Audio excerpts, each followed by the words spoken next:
जमीयत के जो ये 10, 20, 50 और दूसरी तंजीमों के भी 100, 150 लोग जो टोटल हैं, उनका टोटल बायकॉट कर दें।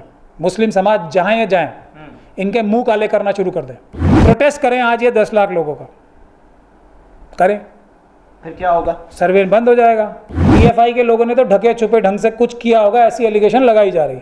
इन लोगों ने तो खुलेआम धर्म संसदें की हैं, खुलेआम हथियार बांटे हैं। अगर पीएफआई के ऊपर बैन बनता है तो इनके ऊपर तो पीएफआई से बहुत पहले बैन बनता है। मदरसों में क्या कोई चोरी हो रही है? चोरी तो आरएसएस के हर ऑफिस में हो रही है। चोरी हर ऑफिस में देशद्रोह की साजिशें रची जा रही हैं। वहां की इंस्पेक्शन करने क्यों नहीं जाते?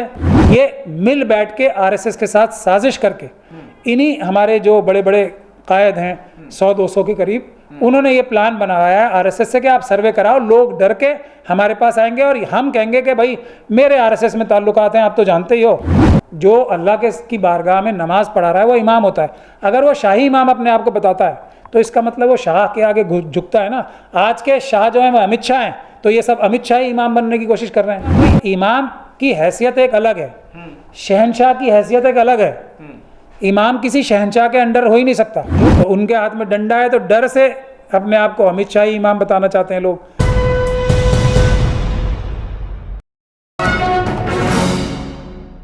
मुझे ये बताइए, पीएफआई पर बैन लगा तो कहा जा रहा है कि मुस्लिम तंजीमें क्यों खामोश, और सबसे बड़ा सवाल फिर उसी जमीयत पर उठा कि जमीयत क्यों खामोश। जब पीएफआई पर बैन लगा तो जमीयत क्यों नहीं बोली? देखिए, पीएफआई पे बैन लगा या नहीं लगा उस पर मैं तफसील में बयान दे चुका हूँ अपने। आपने सुना भी होगा और लोगों ने भी सुना होगा, मैं दोहराऊंगा नहीं। ठीक है। लेकिन भारत के संविधान ने जो आर्टिकल 14 जो उसकी रूह है, उसके हिसाब से जो भी भारत के संविधान को प्यार करने वाले लोग हैं, और हमारी ये 100-200 ऊपर जो हमारे जो कायद हैं, जिनको ढूंढने आरएसएस के लोग भी जाते हैं, और ये जो खुद कई अपनी मर्जी से भी भाग भाग के भी जाते हैं ना बहुत सारे लोग, कि वहाँ अच्छा मालिक है तो वहाँ दौड़ के चले गए, वहाँ से ज़्यादा मतलब अच्छा खाने को मिलेगा या अच्छे टुकड़े हड्डी मिलेगी अच्छी, तो वहाँ चले जाते हैं। तो वो तो एक बात है। लेकिन जो भारत के संविधान से प्यार करने वाले इनकी तंजीमों में जो मिडिल रैंक के लीडर्स हैं, जो नीचे तबके के जो इनके मेंबर्स हैं, उनको एक अपॉर्चुनिटी के तौर पे, जैसे मोदी जी हमारे देश के प्रधानमंत्री जी बोलते हैं ना, आपदा में अवसर, वो तलाशना चाहिए। और आरएसएस की जितने भी तंजीमें हैं ना, वीएचपी, विश्व हिंदू परिषद, बजरंग दल, ये वो बहुत सारे हैं, 1 लाख की तरह लंबी लिस्ट है। तो उन्होंने तो कारनामे पीएफआई की तंजीमों से हजार गुना ज़्यादा कर रखे हैं। इन्होंने तो शायद कोई कारनामा किया भी नहीं होगा, शायद सबूत भी नहीं जुटा पाएगी कोई।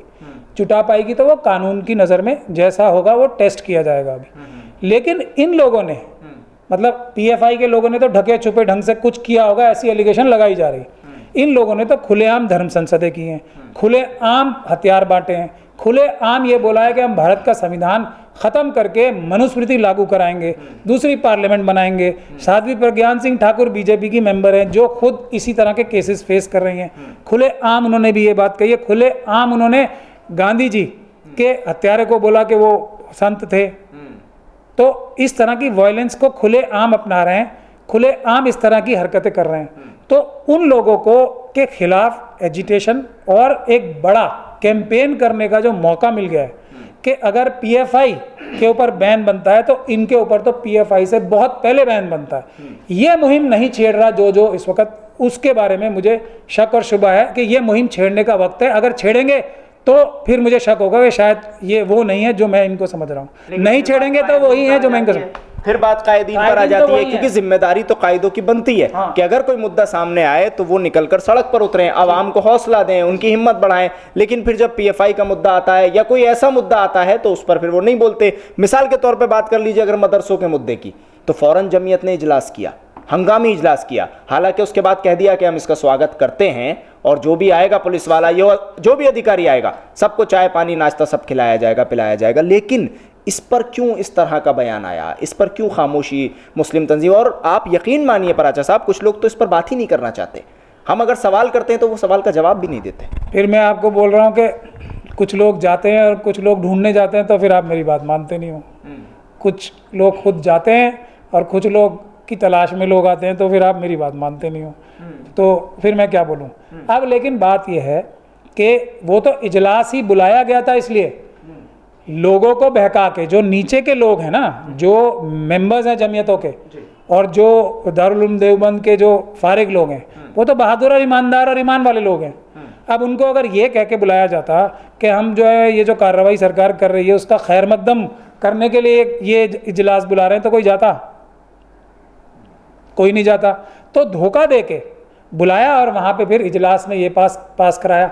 लेकिन मेरा दुख इन ईमान वाले जो मेंबर्स वहाँ पे थे उनसे ये है कि कब तक आप एहतरामन जो आपका ईमान है उससे कॉम्प्रोमाइज़ करते रहोगे? क्यों आपने इनके मुंह काले नहीं किए वहाँ पे? जिन लोगों ने ऐसी बात की, मदरसों में क्या कोई चोरी हो रही है? चोरी तो आरएसएस के हर ऑफिस में हो रही है चोरी, हर ऑफिस में देशद्रोह की साजिशें रची जा रही हैं। वहाँ की इंस्पेक्शन करने क्यों नहीं जाते? जो जमीयत तो इतनी बड़ी तंजीम है आज़ादी के लिए, इनके जो वालिद बुजुर्गवारों ने जो कुर्बानियाँ दी हैं, इनकी जिम्मेदारी नहीं बनती कि जाके आरएसएस के एक एक ऑफिस की चेकिंग करें? अगर ये अपने माँ बाप की विरासत रखने वाले और उनकी नाम मेहनत और कुर्बानियों की इज्जत रखने वाले औलादें हैं ये, तो इनको जाके आरएसएस के ऑफिस की तलाशी लेनी चाहिए हर एक, कि वहाँ कितने हथियार छुपे हुए हैं, वहाँ कितनी देश के खिलाफ साजिशें हो रही हैं। मैं वही तो कह रहा हूँ। तो इनका काम तो ये कर नहीं रहे, उल्टा जहाँ पे देशभक्ति के और दुनिया के लोगों को रास्ता दिखाने के काम हो रहे हैं, उसको ये चोर ठहराने के लिए इनवाइट कर रहे हैं कि देख लो हमारे यहाँ कुछ होता ही नहीं। अरे हो ही नहीं सकता ना यहाँ तो। ये चीज़ तस्लीम करनी कि आके देख लो यहाँ कुछ नहीं हो रहा, ये साजिश का हिस्सा है। तो क्या कहें फिर ऐसे वक्त में? क्या कहें कि चलिए मान लीजिए बात हो गई कि सर्वे होगा साहब, सरकारी आदेश है सर्वे होगा, फिर क्या कहें? ये लोग क्या करें? लड़ें जाकर? नहीं, लड़े क्यों? ये बताएं कि यहाँ तो कुछ गलत काम हो ही नहीं सकता। ये ऐसी जगहें हैं जहाँ से देशभक्ति, संविधान और ईमान सिखाया जाता है। यहाँ पे कोई शक करने की गुंजाइश ही नहीं है। इनको जैसा मैं आप बता रहा हूँ कि सरकार के आगे रास्ता किसके पास बचता है पराचा साहब?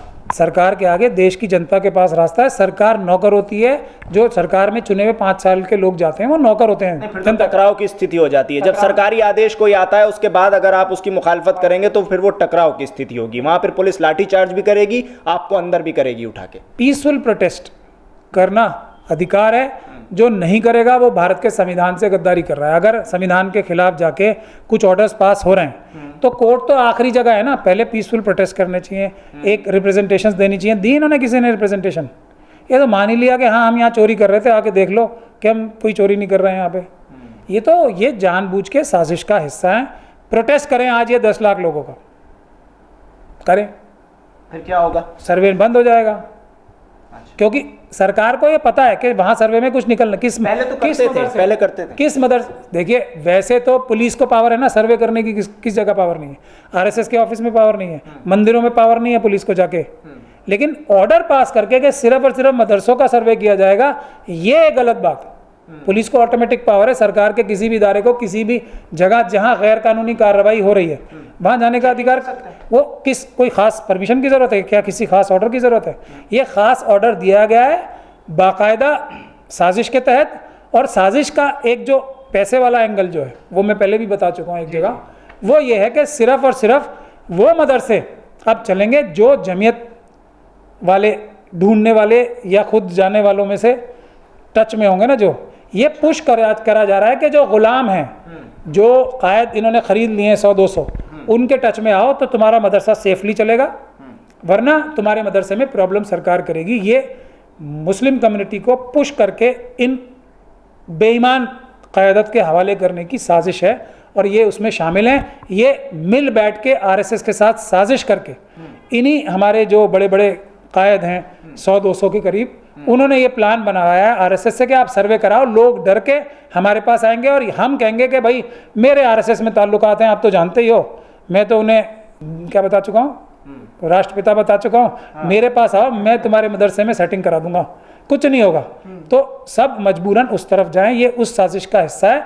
और ये जो ये आइडिया दिया गया है आरएसएस को, ये भी इन्हीं बड़े बड़े सो कॉल्ड बड़े बड़े लोगों ने दिया है। तो क्या करना चाहिए अभी फिलहाल, आप क्या समझते हैं कि करें क्या लोग, मुसलमान क्या करे खास तौर से? क्योंकि भाई वो तो अपने कायद की तरफ देखेगा ना, कम्युनिटी किसकी तरफ देखेगी? कायदीन की तरफ देखेगी। वो कहते हैं खामोशी इख्तियार करो, तो बिल्कुल करनी पड़ेगी, अपने कायद की बात तो मानेंगे, क्यों नहीं मानेंगे? कायद तो ये कोई ऊपर से अल्लाह ताला की चिट्ठी लेके कायद नहीं बने ना, लोगों ने ही बनाया। इमाम नहीं है। हाँ, तो ये तो हमारे द्वारा अपॉइंटेड इमाम है ना, हमारे द्वारा अपॉइंटेड कायद हैं। इलेक्शन होता है जमीयत का, अगर जमीयत के जो ये 10, 20, 50 और दूसरी तंजीमों के भी 100-150 लोग जो टोटल हैं, उनका टोटल बायकॉट कर दें, मुस्लिम समाज जहाँ या जाएं, इनके मुंह काले करना शुरू कर दें, तो 2 मिनट में प्रॉब्लम हल हो जाएगी। फिर ऐसा ज़मीर फरोश कायद कोई नहीं बनने की जरूरत करेगा। ये लोग जरूरत कर, और इमाम बदलने में क्या है, बड़ी बड़ी मस्जिदों के इमाम बदलने चाहिए आज। कोई ये ख़ानदानी बपौती नहीं है, इस्लाम नहीं है ये। तो क्या नुकसान होता है उससे? उससे नुकसान यही होता है ना कि आइडेंटिफाई, जैसे कि सबसे बड़ा एक सबसे बड़ा नुकसान तो मैं बताता हूँ, ये जो शाही इमाम का लफ्ज़ है यही गलत है। क्यों कि मतलब शाही इमाम क्या होता है? इमाम तो इमाम होता है ना, जो अल्लाह की बारगाह में नमाज पढ़ा रहा है वो इमाम होता है।